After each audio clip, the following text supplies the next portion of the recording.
All right, it's noon, so we'll go ahead and get started. Thanks everybody for attending our first Will and Trust seminar for the DSA. My name is David Leonardi. I'm the president of the DSA for those of you that don't know me or aren't members or that are on the call. Just a real quick background, the DSA a couple years ago made a conscious effort to start focusing on the wellness for our members, our deputies with San Diego County Sheriff's Department. And our department does a really good job trying to take care of deputies after a critical incident and different things like that. But we wanted to look at wellness holistically and kind of all encompassing. And so we sat back and we started to think of different things that we could do. And one of the things that, came up in the conversation are what are the things that cause deputy stress, that cause problems, that cause divorces and all the other things that kind of plague our profession. And one of the big things that came up was, quite honestly, financial wellness. And it's not something that the department really has any way of helping deputies with. And so the DSA sat back and said, what can we do to help deputies with their financial wellness and financial situation? Because it's those types of stressors that ultimately affect our personal lives, that bleed over into our profession, and we just want to avoid a lot of that. So we did a lot of research. Ultimately, we created a partnership with a company called Facet Wealth to help bring financial planning to our deputies, to help folks avoid some of the bad situations that they get themselves into. For many of us on this call, including myself, I know several deputies that rely on overtime every single check just to pay their bills. I know so many deputies that get hired at a young age. I got hired at 21, and what they do is it's the first time they've ever had a real job. They're making $20, $21 an hour. They think that's a lot of money. They get out of the academy and they go and they buy a truck with a $500 a month car payment. And then when things get tough, they go, oh crap, how do I manage this? So again, we partner with Facet Wealth to try to help. And what we do is we continue to work with them to try to come up with ideas and ways to educate our members and help them be better off financially, because we know if our members are better off financially, then they're going to be happier, healthier, and they're going to be better employees as well. So that brings us to the Will and Trust seminar. And we have an expert with us today that's going to give a presentation for about 45 minutes on wills and trusts that hopefully will be very beneficial to everybody. And then we have folks from Facet here that'll talk for 5 or 10 minutes at the very end to talk about what they do and what they offer for our members as well. So let me introduce our expert in wills and trusts, Stephanie Downer. She's an estate planning attorney who has practiced in San Diego for over a dozen years. Stephanie's obtained her law degree and her LLM, which is a legal master's in taxation, from the University of San Diego School of Law. And she's currently in the process of becoming a certified specialist in estate planning, trust and probate law, state bar of California. Stephanie represents families, business owners, professionals, and individuals to plan their estates, prepare for incapacity, and administer their estates upon death. Stephanie values the personal connection with her clients and works to ensure an estate plan reflects the client's personal values and principles. So without further ado, Stephanie, it's all yours. Thank you. Great. All right. Hi, everyone.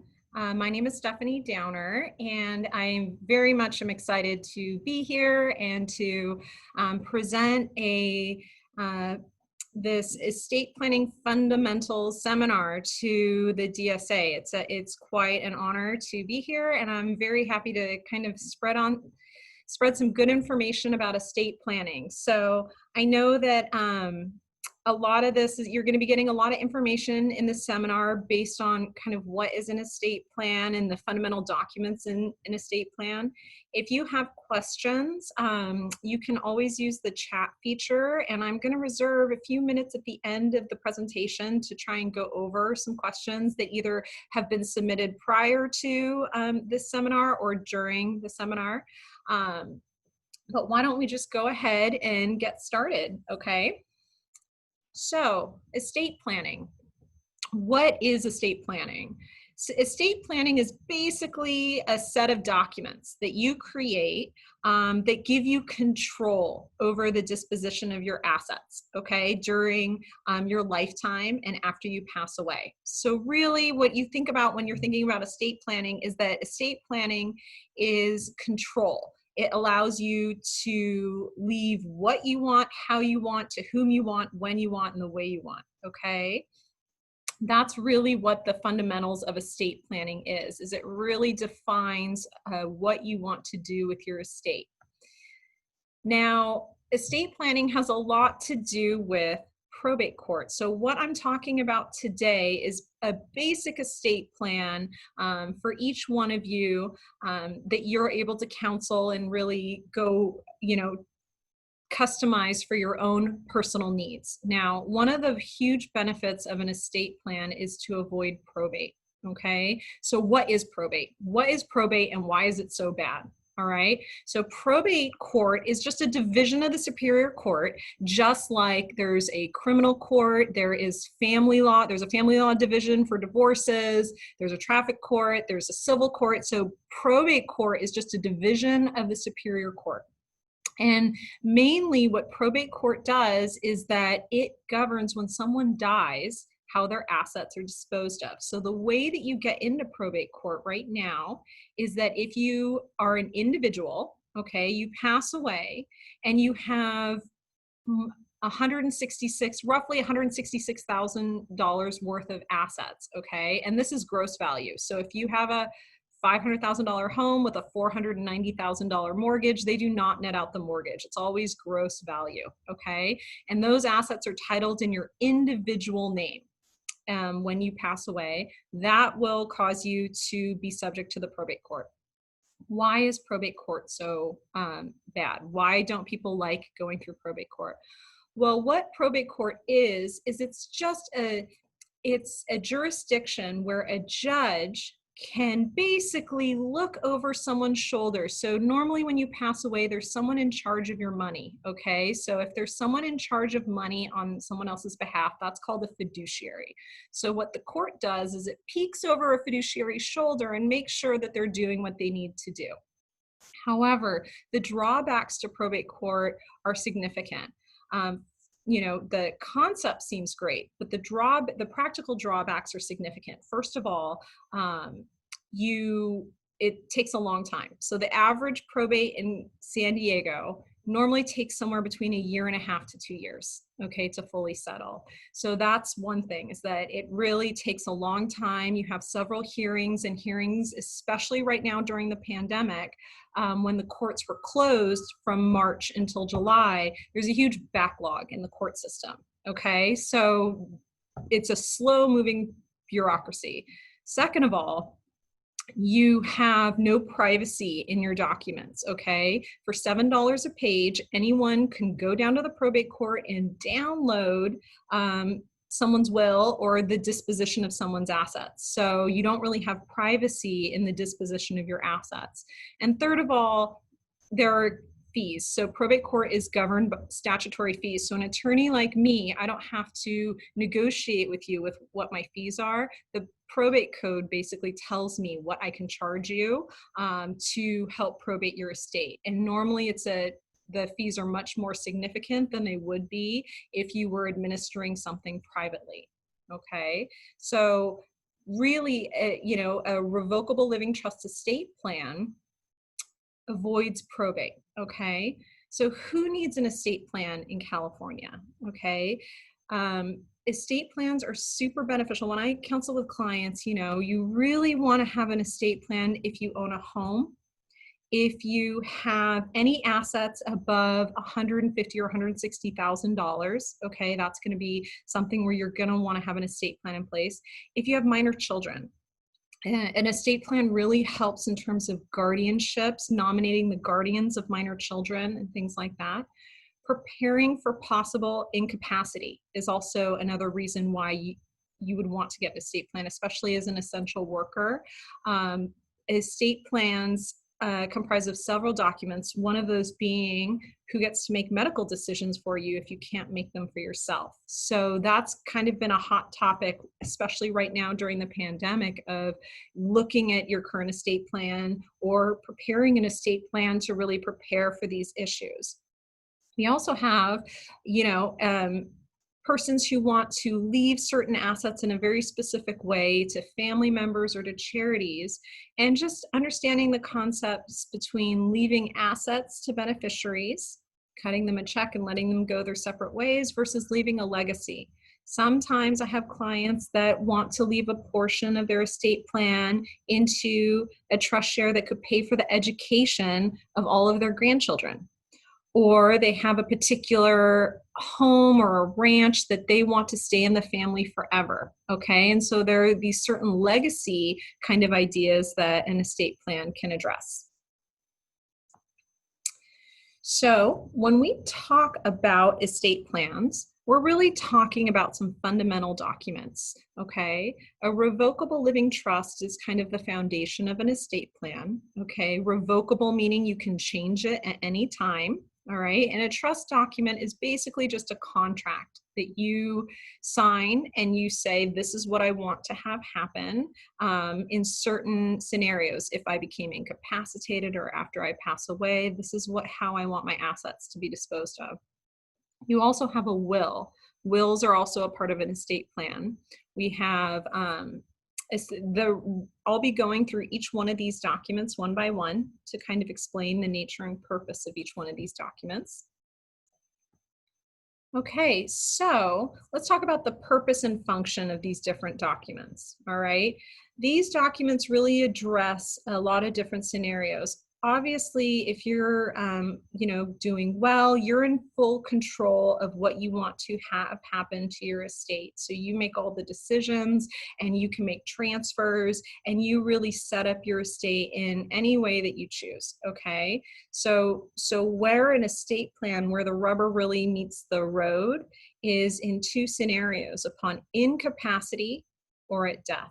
Okay, so incapacity for purposes of this presentation is a mental incapacity that basically prevents you from being able to make sound decisions for yourself. You are unable to make decisions for yourself and you need someone to step into your shoes and make decisions for you, whether that be decisions on your financial assets or decisions regarding medical choices for you, okay? So under incapacity, there are a lot of different documents in an estate plan that speak to incapacity. We have a revocable living trust, okay? We have the durable power of attorney, an advanced healthcare directive, and a HIPAA authorization. At death, after you pass away, the two real documents that really apply are going to be the revocable living trust and the will. Okay, so why don't we jump into these documents and just kind of go over the kinds of things that you should be thinking about when you're preparing an estate plan for yourself, or if you have an estate plan, what you should really think about in terms of what your estate plan says, okay? So first of all, let's just talk about the difference between a revocable living trust and a will. They sound pretty similar. They're both, when you think about it, you think, well, don't both of these things dispose of my assets after I pass away? And yes, they do, but they both serve a little bit different functions, okay? So a trust, a revocable trust, controls assets titled in the name of the trust. So titling of assets is very important, okay? Because if an asset is titled in the name, so for instance, if it's John Doe, it's John Doe, trustee of the John Doe Trust. If assets are titled in that way, it avoids probate when that person passes away. You are completely outside of the probate court system. You have a successor trustee that will step into your shoes and administer your trust without having to go to court and do filings, okay?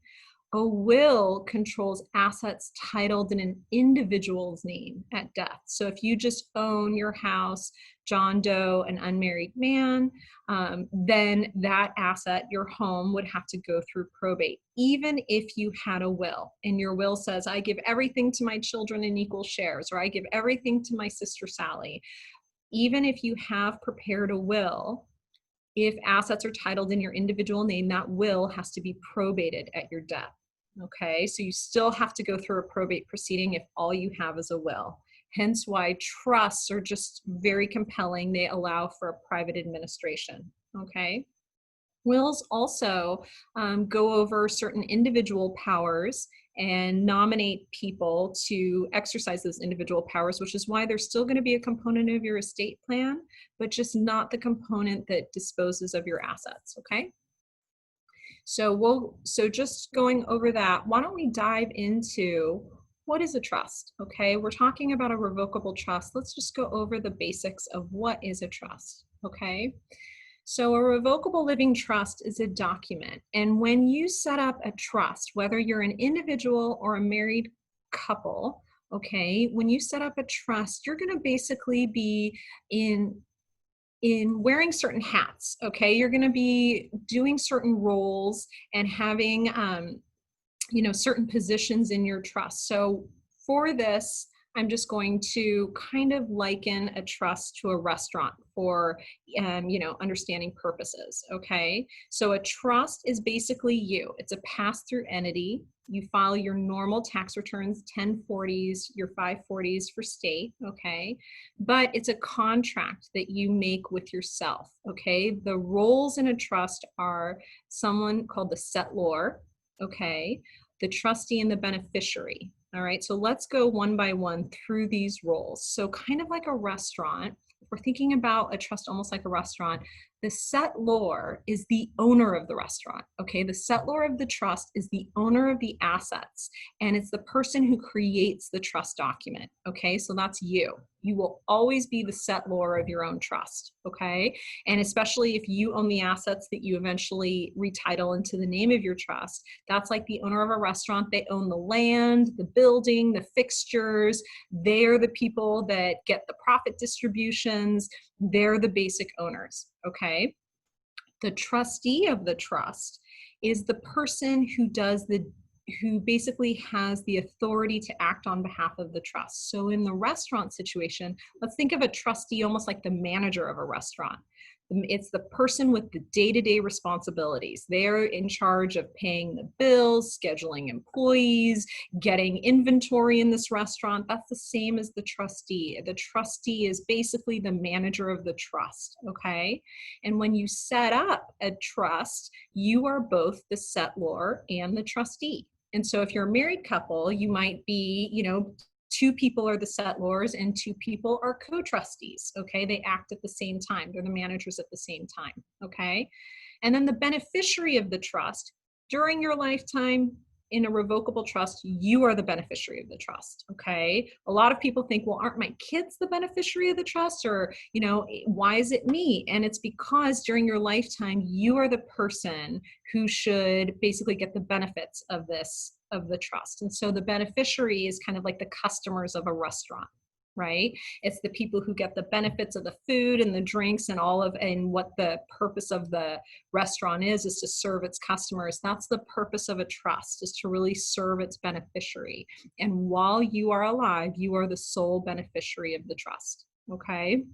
So you can see where there are all these different hats that you're wearing. You're the settlor, you're the trustee, and you're the beneficiary. Well, while the settlor never changes, the trustee could change. Okay, so if you, God forbid, were hit by that number 4 proverbial bus and are laid up in Sharp Hospital for 3 months, okay, and so you're unable to really get out of the hospital and you're unable to pay your bills, somebody's going to have to step in your shoes and get access to your accounts and make sure they're paying your mortgage and paying, your bills and cash flowing your life. That's your trustee, okay? So your trustee can change. You can be the trustee, but if for some reason you can't serve, you're going to have to pick someone who can basically step in your shoes and follow the rules of what you created in the trust of how to distribute assets for you, okay? And just like the beneficiaries change, usually when you pass away, now the beneficiaries are your kids or your sister or whoever you've named in your trust document. Okay, so one of the big things when you're creating an estate plan is that you want to decide on who is going to be your trustee, who's going to be your successor trustee if you can't act for yourself. Okay, who's going to be the manager of your trust? All right, it can be an individual, any individual, a family member, a friend, a trusted advisor. That could be your successor trustee.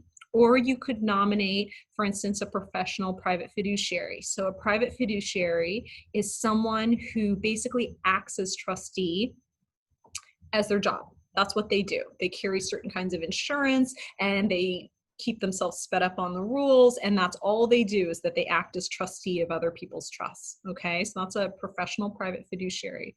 Or a corporate trustee. Okay, so a corporate trustee is someone, usually it's a bigger bank, usually it's not like a small credit union, but a corporate trustee would be something like Northern Trust or Bank of America or Wells Fargo. They're usually these large institutions that have trust departments that they'll act as trustee over your trust. And so you have a lot of different choices of who you nominate as trustee. And I think that that should be something that you think about. Again, the trustee of a trust, their main job is to control trust assets. So they are managing money, right? They're managing real estate. They're managing the assets of the trust. That's really what their job is, okay? So when you're really thinking about that, you're also going to be thinking about a few different things. So the next thing about revocable trusts is that when you meet with an attorney or you're thinking about your own trust and what should happen, you know, there are a lot of different stages that you plan for. So for instance, you do a lot of planning if you're a married couple. You can do a lot of planning at what happens after the first spouse passes away, okay? There are a lot of different considerations that you counsel on these issues. There's estate tax planning. Okay, and the estate tax is generally a tax that is imposed when you have a certain amount of assets or above. Okay, and I'll get into the estate tax later on in the presentation, but you can do estate tax planning at the first spouse's death. And then we have issues like bloodline control, where if you're from a blended marriage or a husband and wife, this is a second marriage for each of you, and you bring kids from a previous marriage into your new marriage. It's like the Brady Bunch. It's a way of ensuring that if you're the first spouse to die, that your kids aren't disinherited, you know, for the benefit of your new spouse's kids or something like that. And then we have a lot of good capital gains planning that can happen at the first spouse's death. And then we also think about beneficiary planning. So who do you want to benefit with your estate after you pass away? Okay. It really is something that, you know, a lot of people, especially if anyone doesn't have kids, they kind of think, well, do I really need a trust because I don't have kids and I don't really care where, you know, who this goes to. I still think that this is very compelling and it's something that you should really think about, even if you don't have kids, because if you don't have some sort of plan in place, the state basically decides through the probate code who your beneficiaries are. And so I think that, you know, just being able to have a little bit of intent that you want it to go to this sibling and not that one, or you really want it to go to charity, or you want it to go to your parents to help them, that's something that can really, it can really help define you. And then there are many different ways to leave assets to a beneficiary. Okay, that, you know, there's the outright option where you basically cut people checks and send them on their way. Or there's ways of creating trust shares for your beneficiaries that have a lot of different options in those. So those are things that you can counsel with, whether you're setting up an education trust, whether you have concerns that a beneficiary may have a substance abuse issue, or any of these other kinds of concerns. You're really able to tailor, you know, someone's inheritance for that specific beneficiary to make sure that they are very successful in their lives and that they can move forward. All right, so those are the basic concepts that you counsel with an attorney on for a revocable living trust, okay? The next document that kind of dovetails with the trust, okay, is a pour over will, okay? So you're thinking, well, if I have a trust, why do I need a will? Even with the trust, you're going to want a will, all right? And what a pour over will does, all right, is that, as we said before, a will governs assets titled in your individual name, okay? So for instance, if you have a trust, but you forgot, you know, you have that one checking account that you really didn't want to put into your trust, it was just in your individual name, or it was a joint account with your spouse, and it never really had that much money in it. It certainly never had more than $166,000 in it. What a pour over will does is that so long as these assets that are in your individual name are less than that probate triggering amount of $166,000, as long as they're below that amount, The pour-over will sweeps these assets into your trust, okay? So it could be a car titled in your own name. It could be, you know, a checking account. It could just be something that you forgot to title into your trust. And what this does is it just sweeps the asset right into your trust, and when you pass away, and you're able to make sure that your assets are distributed pursuant to the terms of what you put into your trust. Okay, so this is kind of a safety net. We always call it like a little safety net. It catches those assets that maybe weren't titled into the trust during your lifetime. All right. You know, wills do a lot of other important things. They're a way to exercise certain powers. Okay, they nominate the guardians of minor children. So that's an important function of the will. And they also nominate your executor or the personal representative, okay? And all of these things are things that you can counsel on with an attorney in terms of making sure people are put in, you know, you nominate the right people for the right positions. But a will is just is something that goes hand in hand with a trust, just to make sure that your estate plan is complete at your death, okay? So the next document we're going to dive into is the most requested and reviewed document of the moment. Okay, since mid-March, my phone rings off the hook, and it's not about transfer taxes and it's not about low interest rates, but it's about what does my advanced healthcare directive say? Okay, so an advanced healthcare directive is a healthcare power of attorney for medical decisions. It nominates persons in order of who can make medical decisions for you. If you can't even blink once yes, twice no to a doctor to make decisions for yourself, okay? The history of this document is that this document came about from a U.S. Supreme Court case, okay? And it was a very famous case. It was a case by the name of the Terry Schiavo case, okay? And this was a case in the late 90s and early 2000s. Long story short, a young mom goes into a coma, okay? And her husband, after a few years of living on life support, her husband wants to remove her from life support, but her parents want to keep her on life support indefinitely, okay? The husband was thinking about his minor kids and wanting to kind of move on, and they were suffering from bankruptcy from medical bills, so they're like, we need to kind of take Terry off life support, and her parents refused. They said no. The doctors didn't know who to listen to.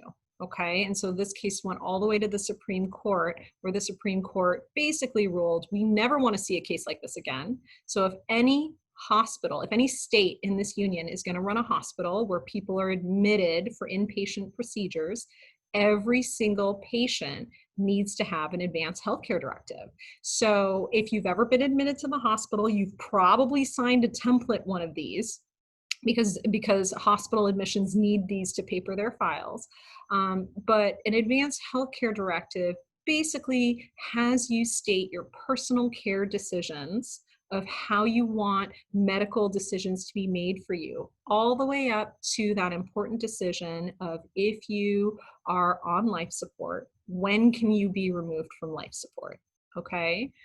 A lot of times, you know, when people are admitted to the hospital, doctors talk to families as a unit, and they really say, you know, this is what we think this person needs. We suggest a CAT scan, or, you know, a second opinion from this doctor, and the family all says, yes, that's a great idea. That's a great idea.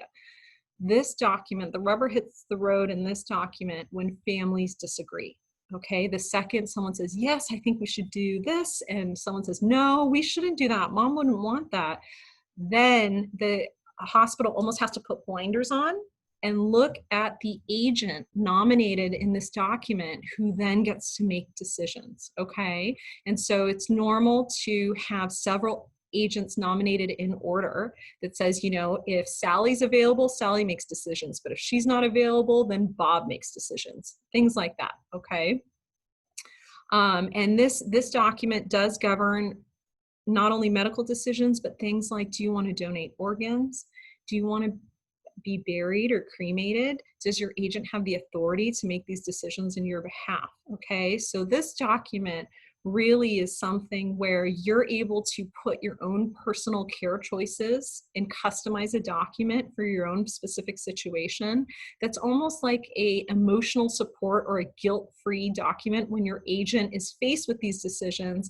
They don't feel like they're making these decisions in a vacuum. They're making this decision with your input based on what you put in these documents. They say, well, mom said that she wanted to be removed from life support. So in these kinds of specific scenarios, and so I'm doing what she wanted. I'm not making the decision. I'm just doing what mom wanted. Things like that. Okay. So this document is very, very important. And especially with the current pandemic that's going on, a lot of people are reviewing these documents because sometimes when you're intubated, you cannot make decisions for yourself. So doctors are going to want to talk to agents. So this is definitely one of those hot topic documents that everyone's either putting in place or looking at, older documents and updating them. Another document that's an integral part of an estate plan is something called a HIPAA authorization. So the HIPAA really blends with your advanced healthcare directive, okay? And it basically releases private medical information to certain people, like your healthcare agents, like your successor trustees. If your successor trustees are trying to figure out whether you have capacity to make decisions on your behalf, things like that. So a HIPAA authorization is something that goes part and parcel with these other documents.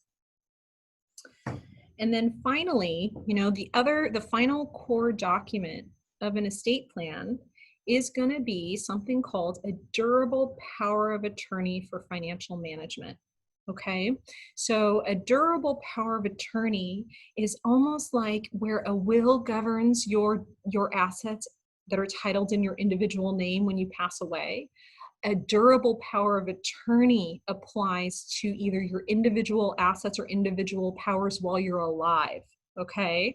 So for instance, San Diego has a lot of military, and so durable powers of attorney are often signed between married couples, where if someone is deployed and the wife is in the middle of refinancing the property, the wife can sign on the husband's behalf or on a spouse's behalf in order to sign loan documents, or you're able to step in the shoes of the principal. So the person whose document it is the principal. The person who can act on behalf of the principal is called the agent. Okay, so your agent can sign on your behalf. Okay, there are many flavors of powers of attorney. Some powers of attorney are effective immediately, meaning if between two spouses, the spouses can immediately sign on each other's behalf. Okay, so that's an immediate power of attorney. There's also something called a springing power of attorney, where it basically says, look, I'm going to let an agent sign on my behalf, but only if doctors have said that I am incompetent, I am unable to make financial decisions for myself because I have dementia, or I have some sort of inability to make decisions for myself. Only in that scenario, when I'm facing incapacity, can my agent step in and start signing on my behalf. Okay, so these are documents that you can really customize to your personal situation. And there are a lot of different powers that can be exercised. One of the biggest functions of a durable power of attorney is making sure that, for instance, retirement accounts, that beneficiary designation forms are filled out appropriately. So that, in my practice, that's something where you might have a spouse or an adult child taking over for someone, and they find out, wow, you had a retirement account, you never filled out your retirement beneficiary designation forms. I know that you would want everything to go to your kids, so I'm going to sign as your agent that everything goes to your child. Okay, so these are the kinds of things that these documents are used for. Okay, and so that really goes over an overview of a lot of the important documents for an estate plan. I'm going to go over a brief overview of some of the current laws to talk about that are in place right now, some tax laws. And so this includes the estate tax and gift tax, okay? So a lot of people feel like I need to protect my estate from the estate tax. I need to do something to protect my estate. Right now, we have, there is something called an exclusion amount. So before an estate tax is imposed on anyone's estate, you have a certain amount of money that you can pass estate tax-free or gift tax-free during your lifetime, okay? Let's think of it as a coupon amount, okay? You can use it during your life or at death, but you have a coupon amount of a certain amount that you can transfer before an estate or gift tax is levied on you.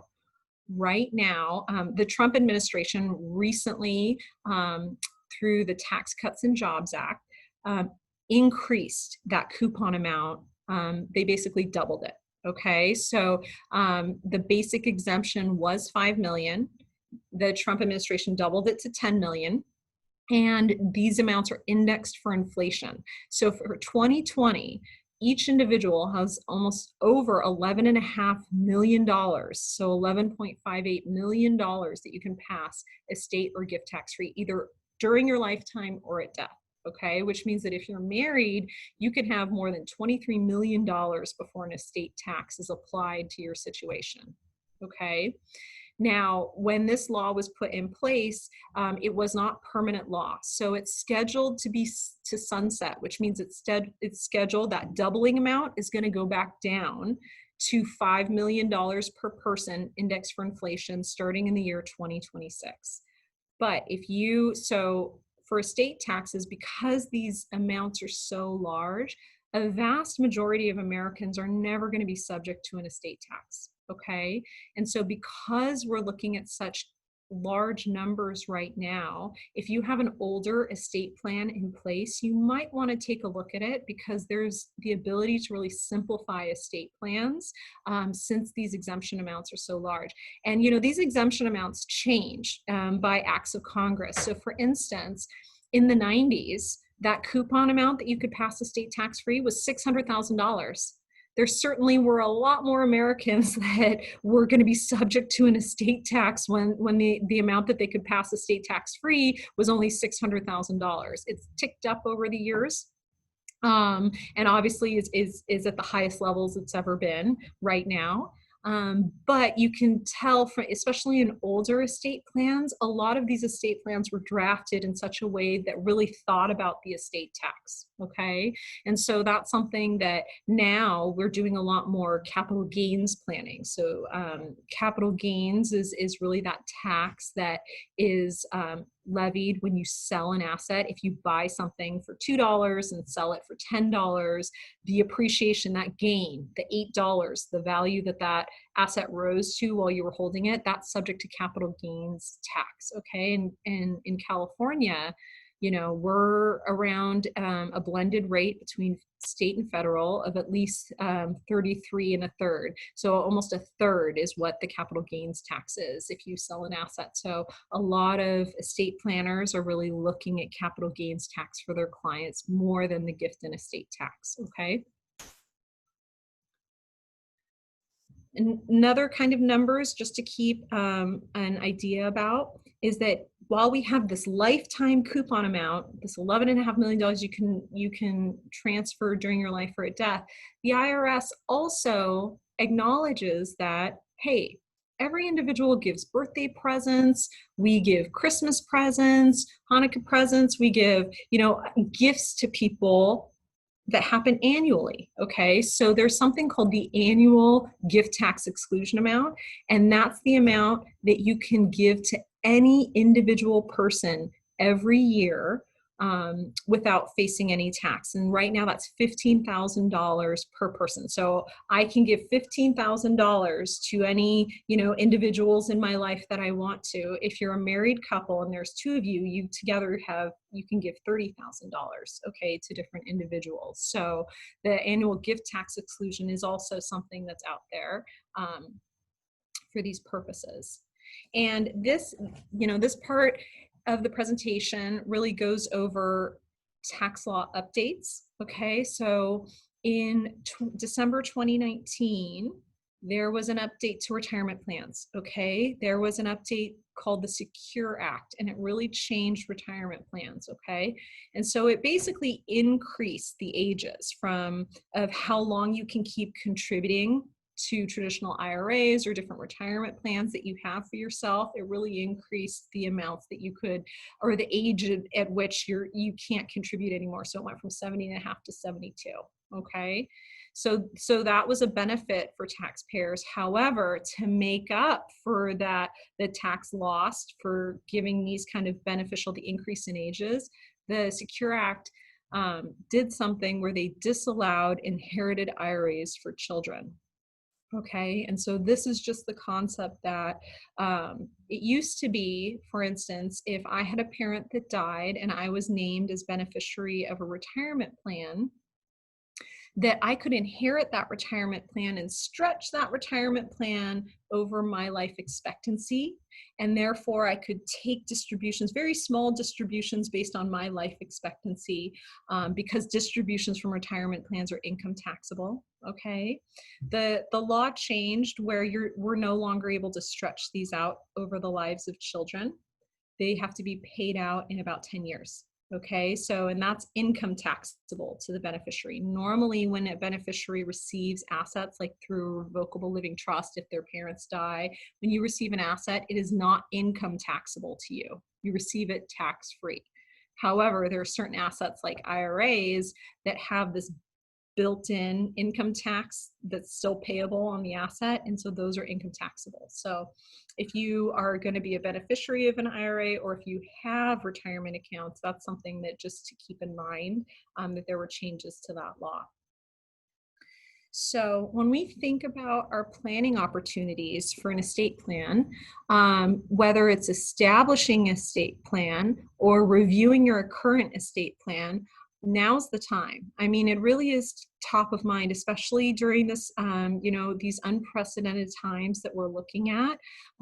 We really think that, getting an estate plan in place is really a fundamental foundation for your financial security. It really makes sure that you're in control of your future, you're in control of what happens to your assets, and that with certainty, what may happen. God forbid, if you can't make decisions for yourself, who those people are going to be who make decisions for you, and kind of what the rule book that they're playing by is going to be. And that's really what an estate plan is. It's you creating a rule book for your assets and saying, this is what I want to have happen in certain situations.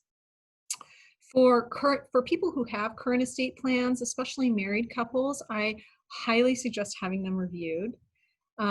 There's a lot of different changes of laws that have happened, both tax laws that we've discussed, the ability to make estate plans much simpler. Okay, and there have been certain updates to the probate code, like for instance, acknowledging that there are such things as digital assets and being able to pass digital assets along to beneficiaries. What is a digital asset? So digital assets are your online footprint. So it's not only giving you access to financial accounts or your Facebook account, social media accounts, but also digital assets include your music library, your book library, if you have an e-reader, things like that, things that you've paid money for that prior to this law was lost at your death. It was non-transferable. Your music library on iTunes would not be transferred to your beneficiaries. So it would be something that, there was a change in law to go over things like that. So when you're looking at your estate plan, what are our next steps? Okay, we want to start the process early. We want to start talking with your family members, your partners, your advisors, really thinking about some of these concepts that we talked about a successor trustee, about healthcare decisions, about a lot of these things that, are really tough to face. They're not exactly pleasant conversations that people like to have. They don't like seeing themselves disabled. They don't like thinking about what happens after you pass away. But I think that this is one of those things that once you address it, it's a great relief where you know that you've taken a look and kind of protected your family. One of the questions that was submitted when we were registering was, how often should a living trust be updated? Okay. A living trust, so a trust-based plan is really a snapshot. When you create a trust, you can't really plan for what's going to happen 30 years from now because you don't know. You don't know who your beneficiaries are going to be. You don't know where you're going to be in 30 years. You don't know what the tax laws are going to be 30 years from now. So what we do is we plan for today. What's the best decision based on what our estate looks like, where our beneficiaries are, what are the tax laws? Let's just plan it for today. So when you review an estate plan, you want to review an estate plan. I always suggest every 5 to 7 years. You don't necessarily have to update your documents every 5 to 7 years, but at least review what your estate plan says every 5 to 7 years, because you'll have changes in personal circumstances. There'll be changes to the law. Maybe your estate plan is perfectly fine the way it's drafted, but I think it's just something that you want to really kind of review on a regular basis just to make sure that it still applies to you, okay? And then I've had, a couple other questions were, if you have properties in a lot of different states, does a California trust really control those properties? And the answer to that is yes. You can have a California trust hold a property in Utah, a property in New York, things like that, and it will dispose of that asset and be valid, okay? The problem with not having a out-of-state property titled into the name of your trust is that it creates, if you were to pass away, you might have to have a probate for property that was titled in your individual name that's located in California. You'll have a probate in California, and then you'll have a separate probate for that condo you own in Utah, and you'll have a Utah probate. So you'll have all these ancillary probates in different states. If things are owned all by your California trust, then they will govern the disposition of those assets, okay? We have a few other questions that talked about privacy. For instance, being able to keep your house address out of public records. Okay, that's something that has a lot of ramifications to it. There are tax law ramifications, there's control ramifications. There is a way to thread that needle, but I highly suggest that you talk to an attorney if that's something that you're looking for, of trying to make sure that your name or your home address isn't in public records. It's definitely work that we do on behalf of clients, but because of the ramifications that happen when you title assets in a certain way, we just want to make sure that you're fully counseled on those issues. So I suggest talking to an attorney about those issues.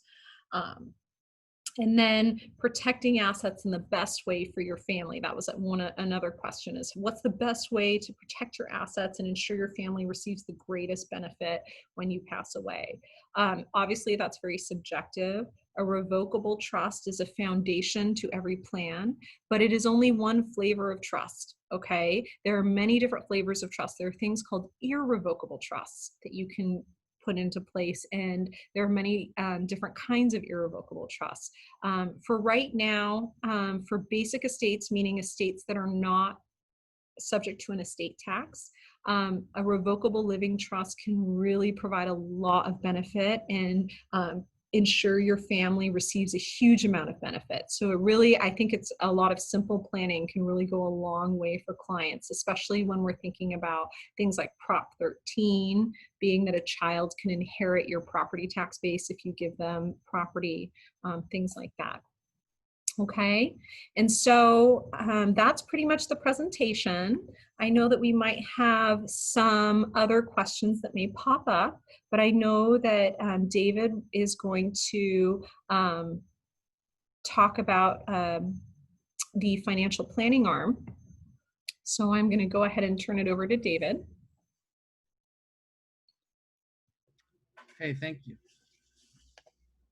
Thank you.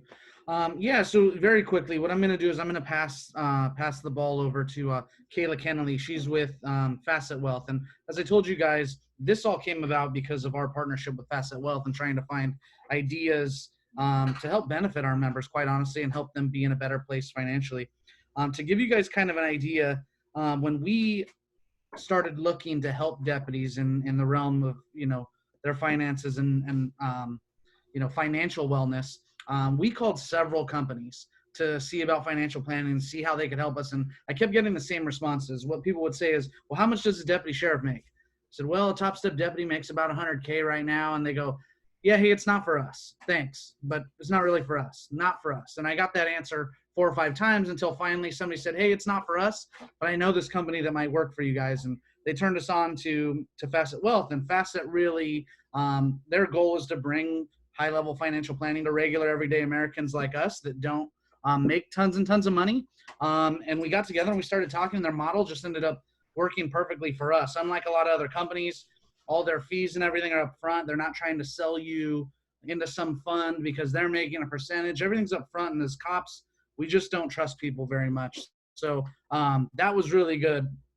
I joined personally as part of this. My wife and I absolutely love it. We meet monthly with our planner online on Zoom, just like this. And one of the biggest benefits, quite honestly, not besides the money that we're saving, is also just that we sit down and we have conversations every month that we wouldn't otherwise be having or we wouldn't be prioritizing. So I'll leave that to Kayla. She can chat with you guys kind of about the things they offer. But again, this came about because they feel so strongly about the role of an estate plan in your overall financial plan. So Kayla.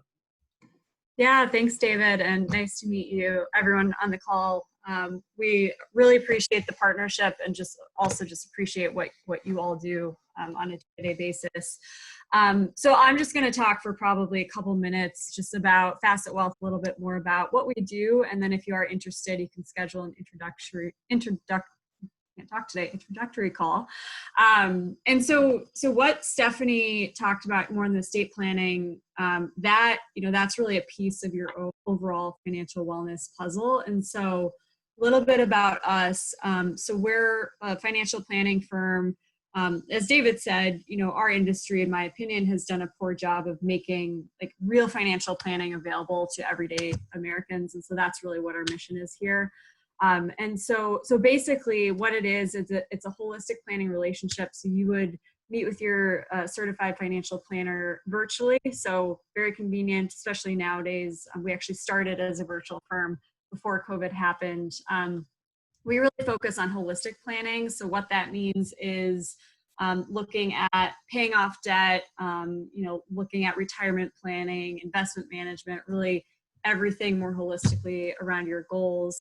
And then in the case, if you needed more in-depth estate planning, then we would bring Stephanie in or make a recommendation just as an example. So,